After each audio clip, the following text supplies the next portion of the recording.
All right. Well, it is not uncommon to have someone ask me occasionally, what's the sermon going to be about this Sunday? And sometimes I would just go ahead and tell them. But I had a particular snarky answer that I also enjoyed giving from time to time, assuming, of course, it would fit the mood of the moment. Sometimes it did, sometimes it didn't. And it went something like this.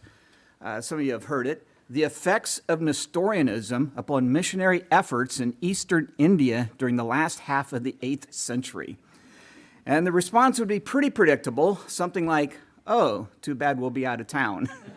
And I always thought it'd be fun to actually do a sermon on that subject someday, but maybe I could save it for my last Sunday here, whenever that will be. Today, however, we're going to get close to that. We aren't going to talk about missionary efforts in India, nor anything that was going on in the 8th century, but we are going to talk about Nestorianism and the guy behind it all named Nestorius.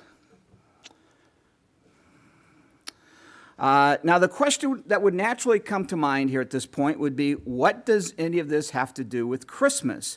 Christmas is this coming Saturday. I want a Christmas sermon. Well, as you will see, this subject actually does tie into Christmas quite nicely, at least I think so. Nestorianism is a Christological heresy that stirred up a contentious and heated uproar at the beginning of the 5th century, and things got really quite messy. And the upheaval centered around the incarnation. Who or what was conceived in the womb of Mary? And as we will see, the issues involved here are worth getting contentious about. And more to the point, many of the troublesome ideas of Nestorianism continue to linger on to this very day. And so it has been actually something I've been eager to get into ever since we talked about Arianism 5 years ago. Some of you may remember that at Christmas time. And this is the next major Christological heresy in the timeline that follows. So though the incarnation is a mystery, something no one can totally fathom or understand, it is still something that when we speak of it, we need to speak about it truthfully. If we take certain liberties in our assumptions and draw conclusions that either contradict Scripture or logic, or propose ideas where the ramifications end up assaulting other established truths, then those ideas, beliefs, teachings need to be refuted and, quite frankly, demolished. And this is exactly what we find going on. Nestorius was promoting a certain understanding about Jesus that from one perspective seemed to answer a lot of certain questions that people had, but from another perspective created even more problems, worse problems, irreconcilable problems. And so for today and next week, we're going to be delving into this. And it will take us into two areas that everyone in this little church loves. And I mean everyone. Church history and Christology. Okay? In fact, I can feel the level of euphoria rising in this room even at this moment. It's just peaking out on the meter. The measure of joy. All right? So, for those whose joy meter is not peaking out, because some of you are frowning at me, perhaps you will find that once in a while, it could be actually a nice change of pace to do something a little different than a typical Christmas sermon. And this one does tie in. So either way, for everyone, I can't promise that these two sermons that I will leave you feeling Christmassy, but I can promise you that you will be hearing material that will, for the most part, be new and different, hopefully interesting, and more importantly, helpful in rounding out and perhaps even expanding your own understanding of the incarnation, because that's the goal. And I'll say it again, the subject is quite relevant because many of the ideas from Nestorius are with us to this day, formally in certain churches in the Far East, and informally in the understanding of many, if not most, Christians here in America. Whatever Christology, they have formed in their own thinking, it oftentimes reflects some of the major tenets of Nestorianism. It even shows up in commentaries and theology books where we would expect the authors to know better, not to mention in sermons and popular preachers and other high-profile church leaders. And I'm actually surprised at how much it permeates modern Christianity. And I'm guessing that some of our own members may subscribe to it without even realizing it. So this is not some old teaching that was dealt with in the ancient past, and it's locked up in history books, and it's reserved for those who just happen to be curious about it. It is very much alive and well, and we need to dive into it. Now, we have in the past, for Christmas sermons, spent time establishing the full and genuine divinity of Jesus. Was this baby born in Bethlehem truly Emmanuel, God with us? If so, what are the implications of that, especially in regards to our salvation? And we have, for Christmas sermons in the past, spent time establishing the full and genuine humanity of Jesus. Was the baby born in Bethlehem truly one of us, human physically, emotionally, mentally? If so, what are the implications of that, especially in regards to our salvation? The question now is this: how are these two different natures, divinity and humanity, united in one person? Is God simply dwelling in a human body? Is Jesus half man and half God? Is Jesus a man physically, but his soul or spirit is divine? Or does Jesus consist of two distinct parts or personalities, if you will, two minds, two wills, and goes back and forth between the two? It is the God part of him who walks on water and raises the dead, and it's the man part of him that suffers hunger and fatigue. Is that how it works? Or is Jesus a third something, a blending together of divinity and humanity where the properties of each merge into something that becomes altogether different, a new kind of being that is no longer completely divine nor completely human? Well, all sorts of ideas have been proposed, especially in the earlier centuries. How is it that he is both God and man at the same time? What exactly is this relationship between his divinity and his humanity? And then there is this question, an obvious question: what difference does it make? Why does any of this even matter? Why even spend time on it, trying to understand it? Well, there are actually implications. Just as Christ's humanity is essential to our salvation, and just as his divinity is essential for our salvation, so is the union of these two distinct natures essential for our salvation as well, as we will see. Not our understanding of it is essential, but the fact of it is. And that really is why it's a big deal, and that is why we would want to understand it, at least try the best that we can.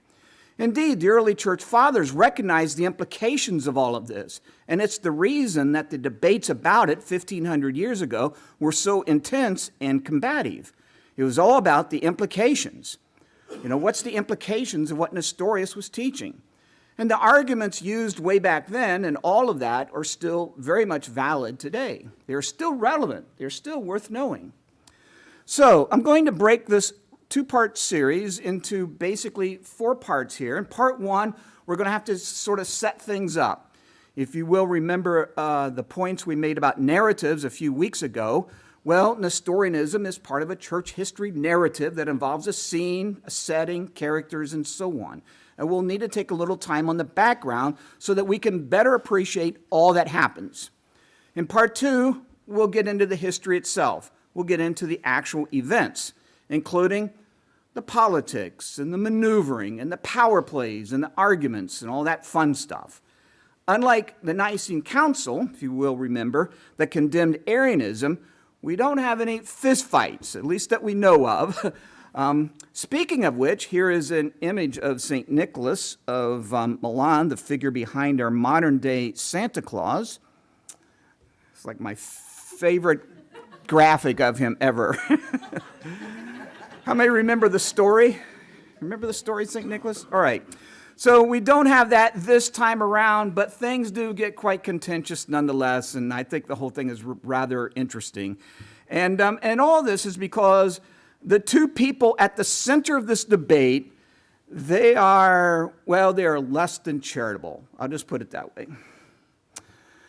Okay, in part 3, which will start next Sunday, we will take time to get into the theology itself. What is all the uproar about? What did Nestorius teach?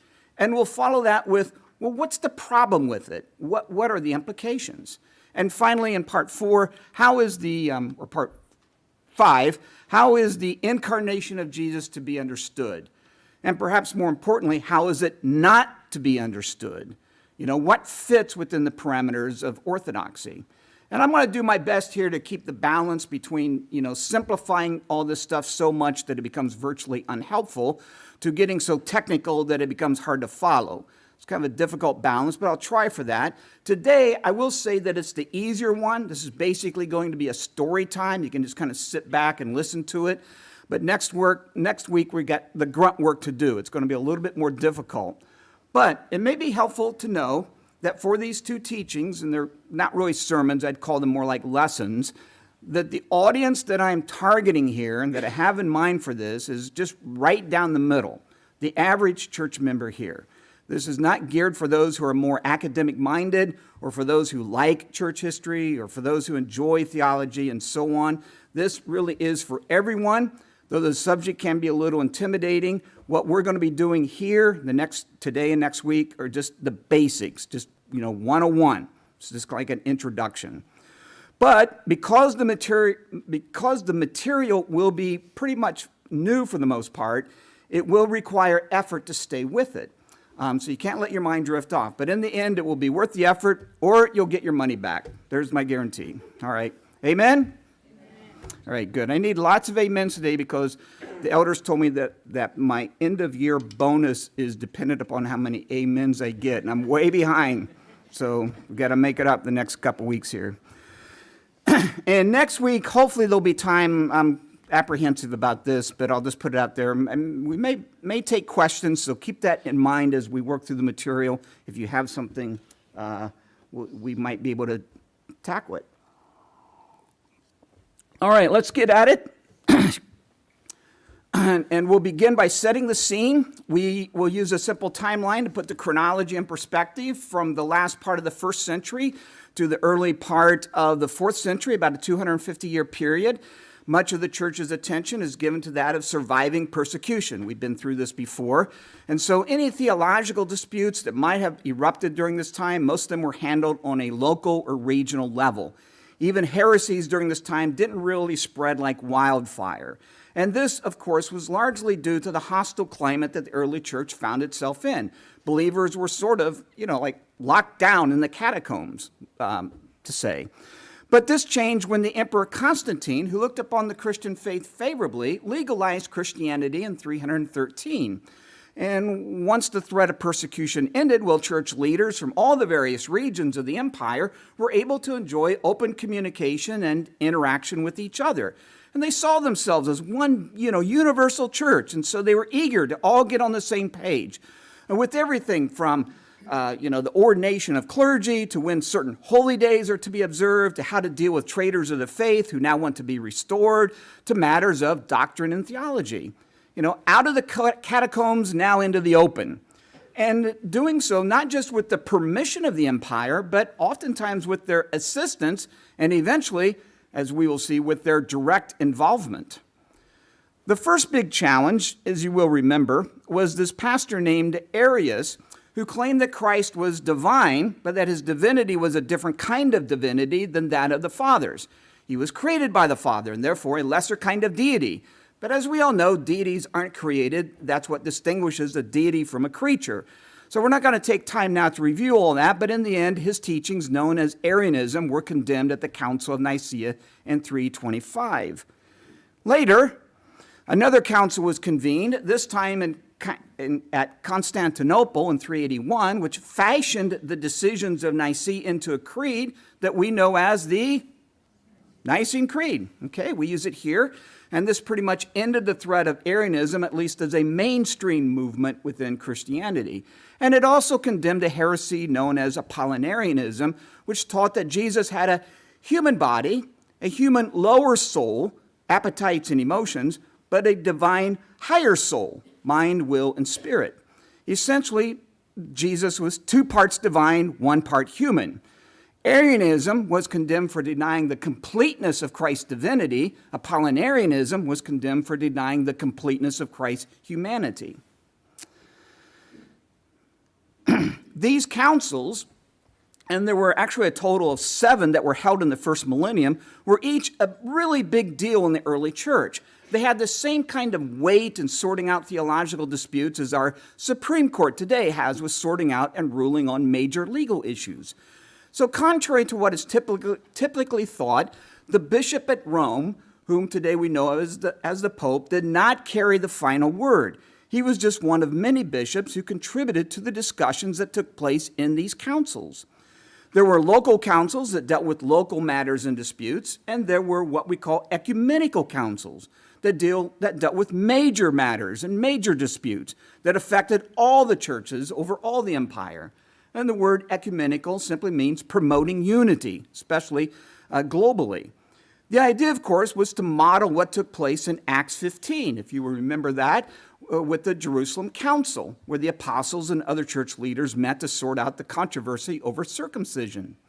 These ecumenical councils were actually called by the emperor himself, and only bishops were invited, not regular clergy, bishops representing all the various regions of the empire.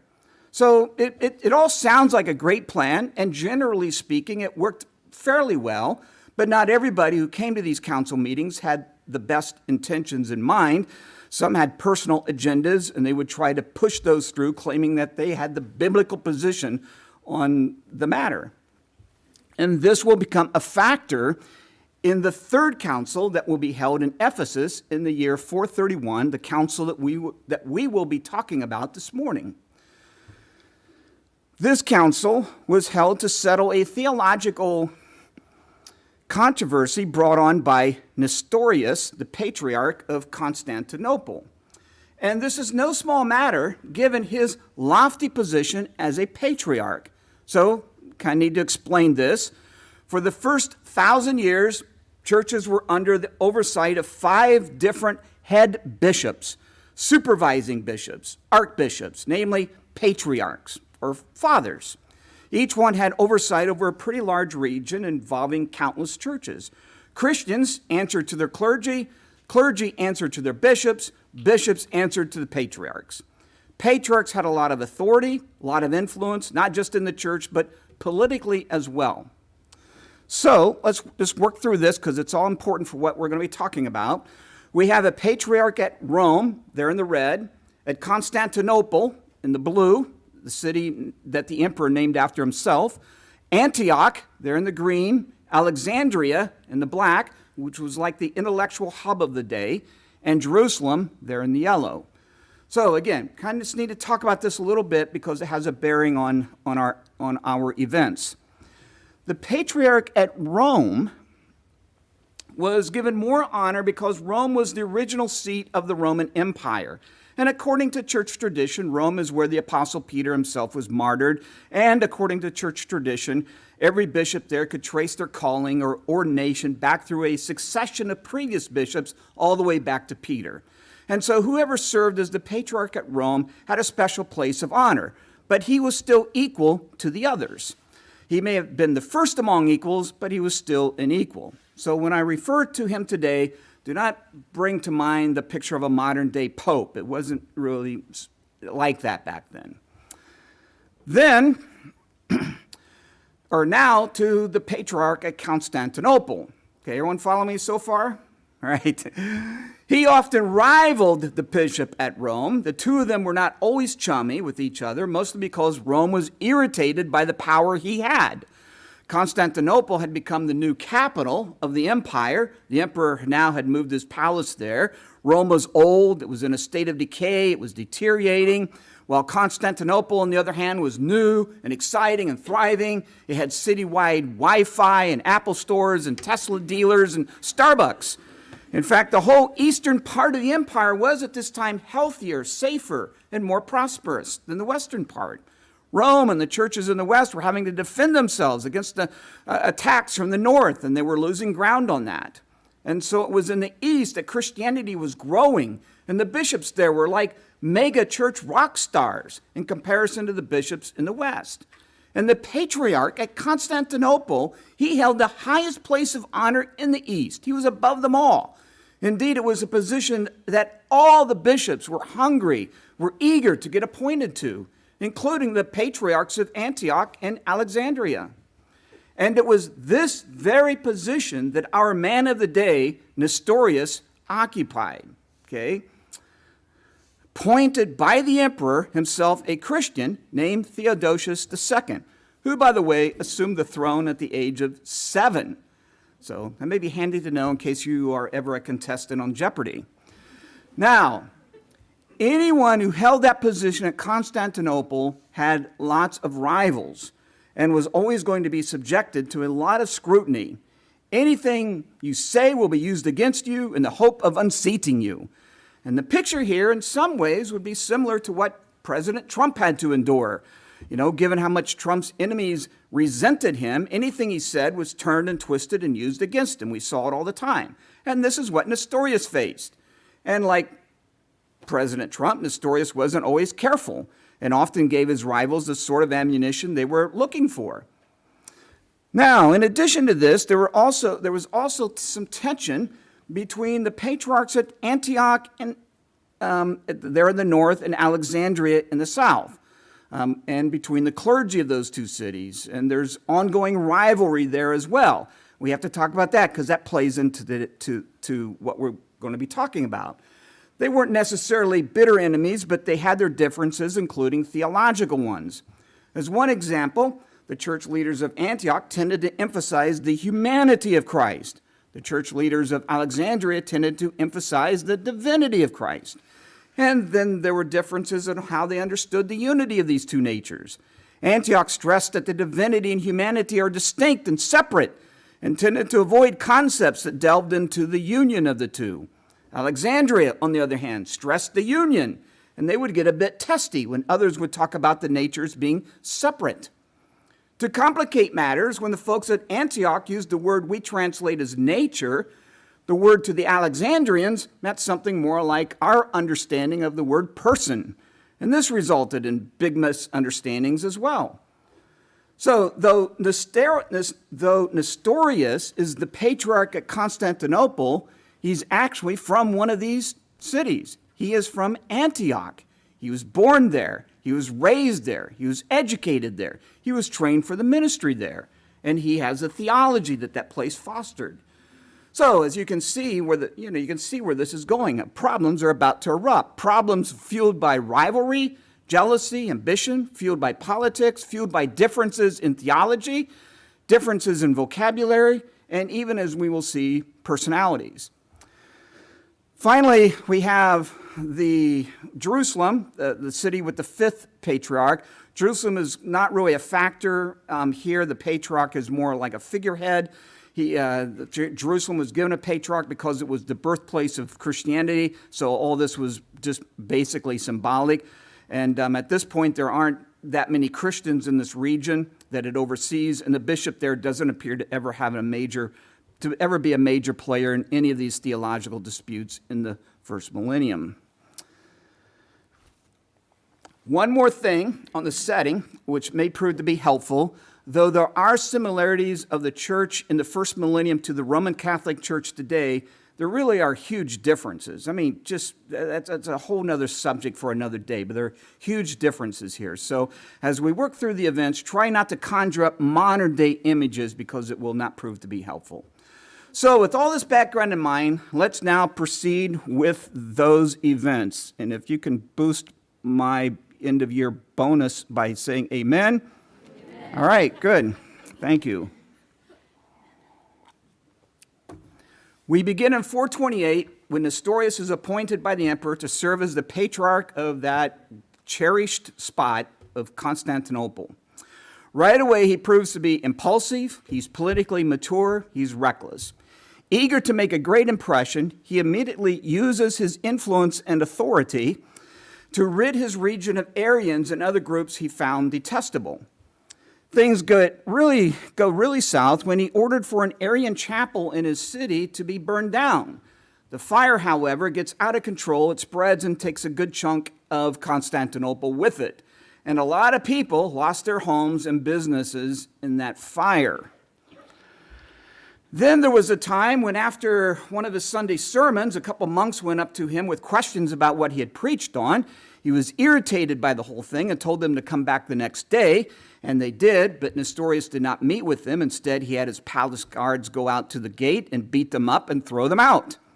Kind of makes me look like Mr. Rogers, don't you think? On top of this, Nestorius welcomed into his church a couple of Pelagian heretics that the Bishop of Rome had excommunicated. And this offended the bishop at Rome and creating even more tension in an already strained relationship. Pelagianism, among many things, teaches that man doesn't have a sinful nature and is essentially good and can be converted without God's help. Grace is not needed. And so the approval ratings of Nestorius, with the people and with other church leaders, they're just dropping every week. But things get really bad when he attacked a favorite expression in the church that had enjoyed wide use from early on, something that can actually be traced back to around 100 AD, and that is that of referring to Mary as the Theotokos, translated as the one who gives birth to God, or as we know it today, it is often translated as Mary, the Mother of God. At this time, this expression was not to be understood as any sort of commentary on Mary herself. It was not nearly the title personal glory as we see it used today. Rather, the term Theotokos was used to affirm the doctrine that what was conceived in her womb was indeed the eternal Word. It was there, in that special place, in that sacred place, where that grand miracle, the incarnation of God, took place. And this is the connection to Christmas, in case you're wondering if I was ever going to get there, all right? To say that Mary is the one who gives birth to God is to confess one's unwavering faith that God really did become a man. But Nestorius saw this as quite troublesome. He couldn't wrap his mind around God being a baby, much less an unborn baby in a mother's womb. God cannot be born a creature. And he is everywhere. Why would we say that he is localized in a womb? To do so, in his way of thinking, is to distort, if not outright deny, his divinity. And his famous expression was, God is not a baby 3 weeks old. God doesn't cry so as to get fed. For that matter, God doesn't get hungry. The idea that God would need to be nursed from the breast of a woman or have his diapers changed, the whole thing was repulsive. It's just absurd to him. And it didn't stop there. God cannot suffer. He cannot experience pain, much less die. Now, he understood that the eternal Word is not the Father, but even so, if the eternal Word, God the Son, is truly divine, then the attributes and properties of divinity are what they are. And so he wanted the church to say that that Mary was the mother of Christ, or that Mary was the mother of the Son of Man, but not that Mary was the mother of God. Now, to be clear, nobody was claiming that Mary was the mother of God the Father or God the Holy Spirit, or that Jesus assumed his divinity from Mary, that she is the one that provided it. Nothing like that at all. The issue, again, wasn't about Mary, but about the incarnation of God the Son. Nestorius was objecting to what the title Theotokos used of Mary implied about that incarnation. So we just have to keep that straight. So, if the Son of God is like the Father in every way, as the Nicene Creed affirms, then, as Nestorius argued, he is present everywhere. He's not localized in a human body. He is all-powerful, not helpless and dependent on a mother. He is immutable, not one who grows, learns, and matures, and so on. His response then, to use his words, was, "We confess God in a man, but not God as a man." Follow that? We confess God in a man, but not God as a man. Now, we will take time to unpack his theology on this more next week. But the point we need to at least say now is this. Nestorius proposed such an excessive separation between Christ's divinity and humanity that at times it sounded like he believed Jesus consisted of two persons. Jesus, the Son of God, and Jesus, the Son of Mary. Now, on the intelligence level, Nestorius fell pretty much I think I missed one here. On the intelligence level, Nestorius fell pretty much in the middle. He wasn't really an exceptional thinker, and he had a limited grasp of theology. And on top of this, he was not very articulate. Much of his language about what he believed tended to be unclear, ambiguous, and inconsistent. And when pushed on it, what he proposed sounded like a schizophrenic Jesus, kind of like a Dr. Jekyll, Mr. Hyde sort of thing. Someone who had two distinct minds, two distinct wills, two centers of consciousness that go back and forth, taking turns directing his activity. It was Jesus, the Son of God, who walked on water, healed the sick, calmed the storm, and raised the dead. And it was Jesus, the Son of Man, who grew inside Mary's womb, experienced birth, became tired, hungered, thirsted, suffered pain, and died. So have you ever heard anything like that before? Of course. We hear this sort of thing all the time. It is classic Nestorianism. The divine side of Jesus has nothing to do with the human side, and the human side has nothing to do with the divine side. So these ideas Nestorius was advocating sounded heretical to other church leaders, especially as they thought about the ramifications of this, especially how it would play out with one's salvation. And we'll talk more about that next week. Now, had he not held that prestigious position as the Patriarch of Constantinople, the whole thing would have just been passed over and just kind of left to fizzle out on its own. Unlike Arianism 100 years earlier, where it became the mainstream, the teachings of Nestorius did not enjoy a huge following at this time. He may have been the only one that believed it, I don't know, but he is the Patriarch. And he's a patriarch who isn't well liked. And this is the opportunity his enemies have been waiting for. And chief among them is the patriarch of the rival city, Alexandria, a man who has a well-established reputation of being intelligent and theologically savvy, but also being highly opinionated and contentious and cantankerous and even devious. And we know him as Cyril of Alexandria, and he enjoys a spot in every church history book. He loves a fight, and he loves to win. In fact, we see this right away at his appointment to being the Patriarch of Alexandria just a few years before this. It's a troublesome thing. The emperor was actually considering someone else at that time, but caved in and agreed to give it to Cyril, so as to stop all the riots in the city that were being staged by him and his supporters. The guy was playing dirty. And as we will see, he has a knack of consolidating power around himself to get his own way. But be that as it may, to his credit, Cyril had a sharp mind, and he was much more skilled in both understanding and articulating theology than Nestorius was. How are you still with me? All right, good. The first thing he does is to write Nestorius, telling him that his theology was wrong, demanding him to recant. 2 or 3 letters were sent, but nothing changed, and so Cyril, stepped it up, demanding that he agree to 12 anathemas, which were publicized.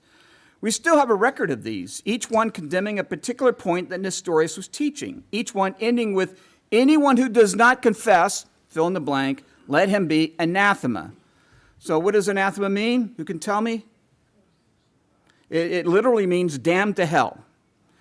These anathemas are used to not only publicly condemn the teachings of Nestorius, but to also group him together with all those other heretics who had been despised and condemned in previous years. Arius, who denied the divinity of Jesus. Apollinarius, who denied the full humanity of Jesus. Sabellius, who denied the Trinity. Pelagius, who denied the need for God's grace. And others, all consisting of that black list of blasphemers. And no one wants to be on that list. But in spite of that, Nestorius still doesn't budge. So next, Cyril secured support from the Bishop of Rome, which was easy enough because, as you will remember, the bishop there was quite irritated that Nestorius had welcomed the heretics that he had excommunicated. I don't need to know the particulars, Cyril. Just do what you need to do to impeach this schmuck. You have my full support. But in reality, he too did have serious objections to what Nestorius was teaching and would have sided with Cyril either way. In addition to this, and this is a big one, Cyril was able to convince the emperor that all this needed to be sorted out in an ecumenical council. The emperor was persuaded by this, and he ordered it so. However, it becomes obvious that all along, Cyril had hoped to exploit such a council meeting as an opportunity to officially condemn Nestorius and have him removed. This council meeting is to be held in Ephesus, and the date is set on Pentecost Sunday, June 7th, 431. Historians suspect that Cyril convinced the emperor to hold the council in Ephesus because at that time, Ephesus was the place where Mary enjoyed a lot of favor among the citizens. Tradition claims that she had lived there in her later years and eventually died there. Churches were named after her, and so Christians there had a warm place in their hearts for her, and they were quite unhappy with Nestorius for what they perceived to be an attack on her. And when he arrives, he isn't going to be welcomed in the best hotels and best restaurants, or for that matter, anywhere. So again, Cyril's just a devious kind of guy. So now that the council's been called, Nestorius is starting to sweat a little bit because he sees that this is getting serious. And the only hope he has is his hometown of Antioch. He is counting on their support at the council meeting, especially the Patriarch himself, which is probably a reasonable thing to assume. And the Patriarch there is John of Antioch. Well, actually, let's try this one. There we go. These are the images you get when you search for them on Google. All right, but these are actually graphics. These here are actually graphics that are used in the Eastern Orthodox Church. All right, Cyril is eager to start the council meeting, but John here and his party of bishops, they are delayed in their journey, and they're not there yet. Nestorius insists that they should wait for everyone before they start, but Cyril, the stubborn, rigid old kook that he is, he just refuses to budge. And as a result, Nestorius refuses to recognize it as a legitimate council and makes it clear that he will not be attending. After all, how can it be legitimate if one of the 5 great patriarchs of the church says that it isn't legitimate? But Cyril charges ahead nonetheless, and he is quite prepared. Although the emperor specified that only a small number of bishops from each region were to be invited, Cyril gathered 50 of his bishops from his region of Alexandria, plus a large group of lesser clergy, plus a band of militant monks led by a fanatical leader who had once killed one of his students while disciplining him.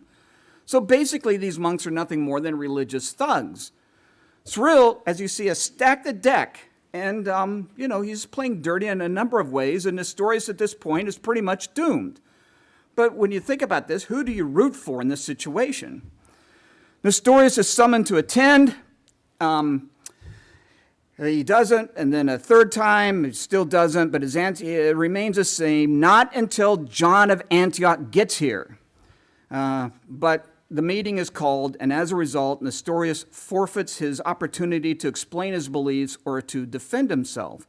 What few supporters he did have in that council may not have supported his teaching, but would have supported the protocol. If they objected to, let's wait until John gets here, they were immediately escorted out.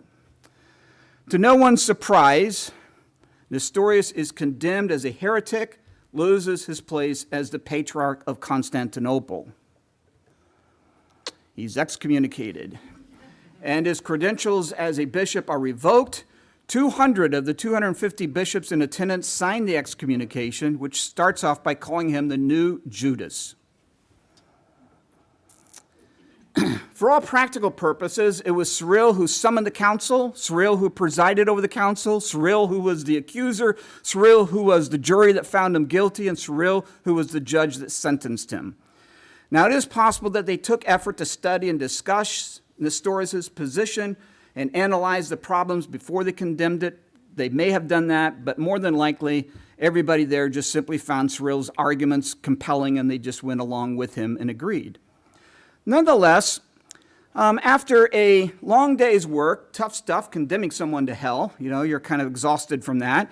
Everybody was ready to party that night, and party they did. The citizens of Ephesus cheered them on and celebrated in the streets. For the common people, at least there in Ephesus, Christ had defeated heresy. Mary, the Mother of God, had triumphed over Nestorius. Nestorius denounced the council, ruled it illegitimate, sent a letter to the emperor seeking intervention, appealing the verdict. He was convinced that once the emperor saw how unfair the whole trial was, it would surely be overturned.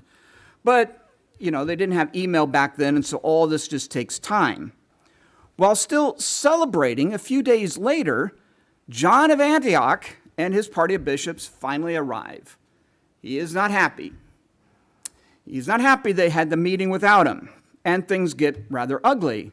He took matters into his own hands, and he exerted his authority by condemning Cyril of Antioch as a heretic and excommunicates him, labeling him as quote, a monster born and educated for the destruction of the church.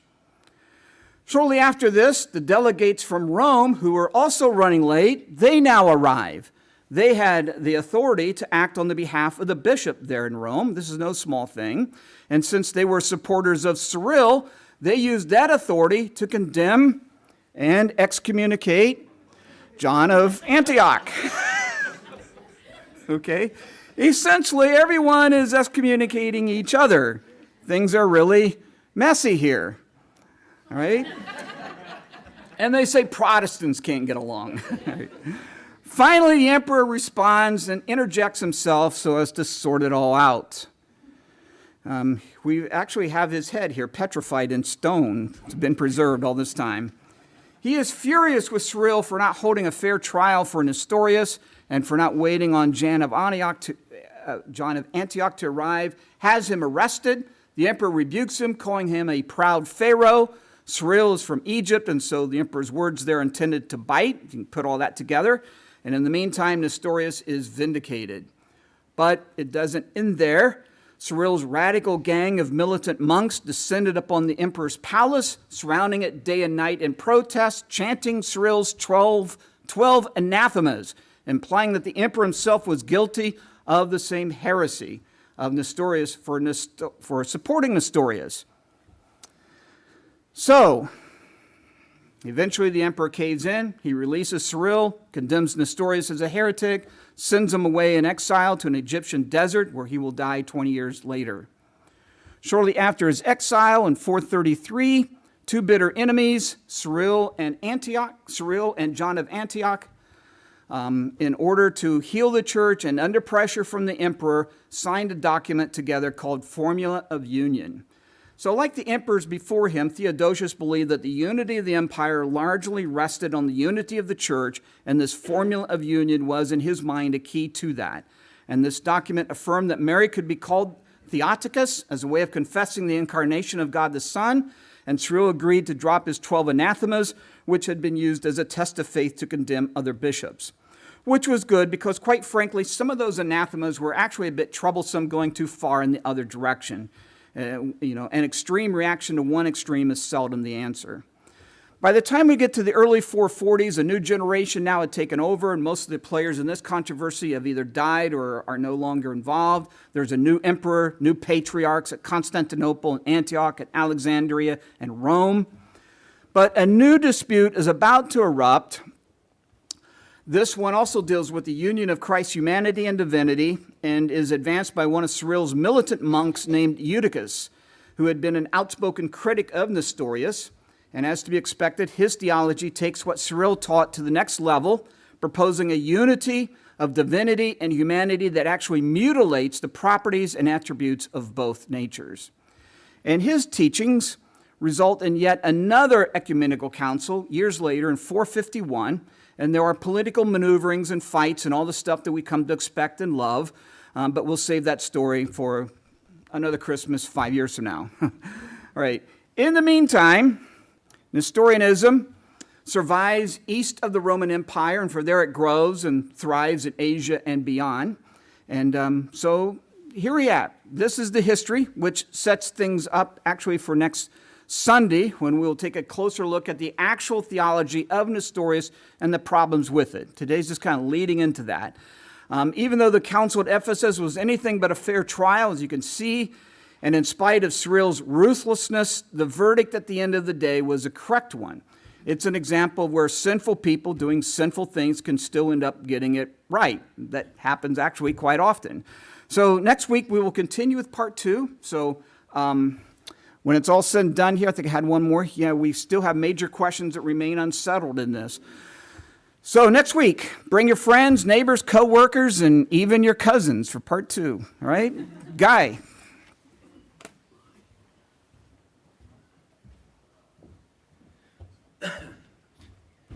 Josh, when I hear Wendell going over the ecumenical controversies and all that, I kind of see where he gets his inspiration for management styles. So he's really quite taken with the history. So he and I were chatting yesterday. He was I think he was over apologizing like I tend to do sometimes at the beginning of it because he was anticipating that people wouldn't be engaged with it. And my wife was saying, she leaned over and says, I don't know why he's apologizing. This is super cool.